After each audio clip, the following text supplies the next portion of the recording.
Bismillah, walhamdulillah, wassalatu wassalamu ala rasulillah. Le messager de Allah, sallallahu alayhi wa sallam, a dit ce qui signifie celui qui dormait pendant le temps d'une prière ou qui l'a oublié, qu'il la rattrape lorsqu'il s'en rappelle. Et il n'a pas d'autre expiation pour elle que cela. Ce hadith était rapporté par Al-Bukhari. Donc, celui qui dormait pendant le temps de la prière et ne s'est réveillé qu'après la fin de son temps, rattrape cette prière. Si le musulman oublie d'accomplir une prière et ne s'en est rappelé qu'après la fin du temps, il la rattrape. Quant à celui qui a raté de nombreuses prières dont il ne connaît pas le nombre exact, il commence à rattraper ses prières jusqu'à ce qu'il pense qu'il les a toutes rattrapées.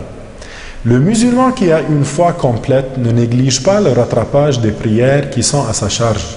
Il se dépêche de les rattraper et ne néglige pas le rattrapage pour se préoccuper des affaires d'argent, des enfants, du commerce ou de ce qui est du même genre.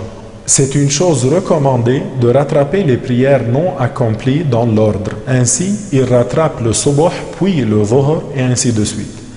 Notez bien que celui qui meurt avant d'avoir terminé le rattrapage des prières qui sont à sa charge, alors qu'il avait entamé leur rattrapage avec ardeur et qu'il avait l'intention de les achever, Allah fait qu'il ne sera pas châtié s'il n'a pas fait preuve de paresse.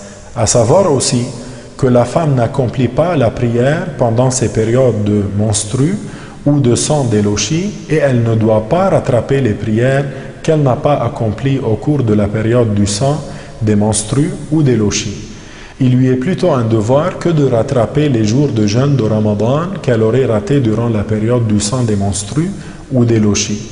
Je finis en demandant à Allah Ta'ala de nous accorder sa miséricorde, que la paix et le salut soient sur vous et à la prochaine.